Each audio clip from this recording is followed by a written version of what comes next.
jangan bebal dengan taubat, jangan abai sampai hati mati.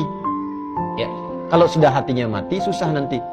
Alam ya'ni lil ladzina amanu an takhsha'a qulubuhum li dzikrillah wa ma nazala minal wa la yakunu kal ladzina utul kitaba min fatala 'alaihimul amadu faqasat qulubuhum. Kalau sudah dapat hidayah, kata Allah di surat Al-Hadid, hadid itu besi. Besi sekuat-kuatnya masih bisa lunak. Hati antum itu bukan dari besi, masa nggak bisa lunak? Batu itu sekeras-kerasnya masih bisa tasbih, masih bisa pecah kalau mendengar asma Allah. Makanya keluar air. Ada air terjun macam-macam dari batu itu mendengar asma Allah itu pecah itu. Keluar. Ini bab iman ya, bab iman. Kalau mau ditelusuri pakai akal silahkan. Ya, silahkan. Kok bisa? Karena keluar air. Siapa yang perjalankan air di situ, Joni? Kok bisa masuk ke situ? Kok bisa keluar? Nah, dibacanya pakai iman, maka turunlah ayat-ayat untuk menyentuh iman. Al-Baqarah ayat 74. Tsumma qasat qulubukum min ba'di dzalika fahiya kal hijarati aw ashaddu qaswa wa inna minal hijarati lama yashaqqaqu fayakhruju minhul ma wa inna minha lama yatafajjaru minhul anhar. Batu aja yang keras itu kalau mendengar asma Allah bisa pecah, bahkan bisa mengeluarkan air dan bermanfaat.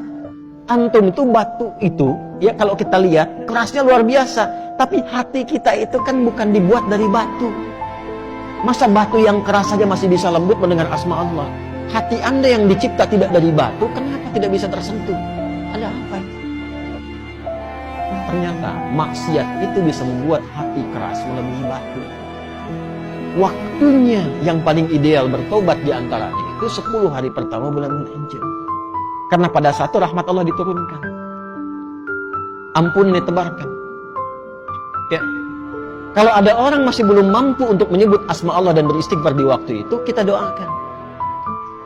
Makanya doakan secara terbuka. Allahumma ighfir ummata Muhammad SAW. Allahumma arham ummata Muhammad SAW. Allahumma aslih ummata Muhammad sallallahu alaihi wasallam. Allahumma farrij ummata Muhammad sallallahu alaihi wasallam. 4 ini baca. Biasakan baca. Insyaallah kalau kita biasakan, itu berpeluang besar mendapatkan syafaat di sisi Allah Subhanahu wa taala. Syafaat. Dari mana taunya? Bukan lu taati itu. Itu ada ilmunya. Ada riwayat yang tersambung sampai di bab Yaumul Hisab. Jadi ada 2 sahabat, 2 orang. Yang satu menggolimi kawannya. Ya. Golimi sampai dihisab di hari kiamat. Yang satu pengen nuntut pada Allah. Yang namanya sahabat itu kan pasti walaupun ada masa-masanya bertengkar, tapi ada kan periode yang baik-baiknya yang dikenang.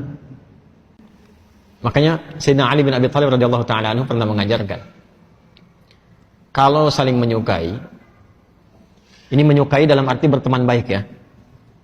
Kalau saling menyukai, berteman baik, yang sewajarnya saja. Jangan berlebihan. Nah, sewajarnya ini standar agama. Ya, standar agama itu tinggi sekali. Saling berbagi, saling memperhatikan dalam kebaikan. Ya. Nah, sewajarnya itu yang dimaksudkan. Jangan berlebihan. Khawatirnya nanti saat ada kebencian, kembalinya lama. Tapi kalaupun tak suka, jangan berlebihan. Siapa tahu satu masa ada momen pertemuan yang saling mengikat. Nanti kenalannya lama. Nah, ini 2 orang ini pernah jadi sahabat, kemudian bermusuhan. Sampai menuntut di hadapan Allah di hari kiamat. Begitu dituntut itu, apa kata Allah? Ditampakkanlah keindahan surga untuknya. Begitu ditampakkan, bertanya, ya Rabb, untuk siapa surga ini? Ya. Maka dijawab, kama qala, maukah aku tawarkan ya satu hal yang bisa mendapatkan keindahan di surga ini? Mau ya Allah? Maafkan dia dan cepat gandeng tangannya masuk ke dalamnya. Maafkan dia dan cepat gandeng tangannya masuk ke dalam. Maka ternyata amal soleh yang kita kerjakan itu untuk mengharapkan ridha Allah Subhanahu wa taala, itu berkenan diterima oleh Allah Subhanahu wa taala sampai bisa diizinkan oleh Allah untuk menggandeng sahabat-sahabatnya yang bermasa hidup dengan dia dalam kehidupan di dunia. Itu gambarannya. Dan itu nanti termasuk bagian dari ayat-ayat Quran yang di Quran surah ketiga Ali Imran ayat 133 sampai 134. Wasari'u ila maghfiratin min rabbikum wa jannatin 'arduha as-samawati wal ardu 'iddat lil muttaqin. Siapa orang yang berpeluang mendapatkan surga seluas langit dan bumi itu? Alladzina yunfiquna fis sarai wal dharra wal kadhimina ghaidha wal 'afina 'anil nas. Wallahu yuhibbul muhsinin. Karena itu kita mesti melatih hati. Ya, supaya kebaikan itu meluas, jangan pada diri pribadi saja. Kalau mau soleh, bagus, tapi jangan kurangi kesolehan dengan banyak mencela orang, supaya banyak salah keluar juga nanti. Lebih baik kita doakan. Dan kita tidak dituntut untuk hasil dari mereka, yang penting kita ikhtiar. Nah, 4 ini tadi. Allahumma ighfir ummata Muhammad. Allahumma ighfir ummata Sayyidina Muhammad SAW. Allahumma arham ummata Sayyidina Muhammad SAW. Allahumma aslih ummata Sayyidina Muhammad SAW. Allahumma farrij ummat Sayyidina Muhammad SAW. 4 ini biasakan. Ya Allah, mohon ampuni dosa-dosa umatnya Nabi Muhammad SAW. Ya Allah, mohon sayangi umatnya Nabi Muhammad SAW. Ya Allah, mohon perbaiki keburukan-keburukan atau kekurangan umatnya Nabi Muhammad SAW. Yang keempat, ya Allah, mohon bahagiakan umatnya Nabi Muhammad SAW.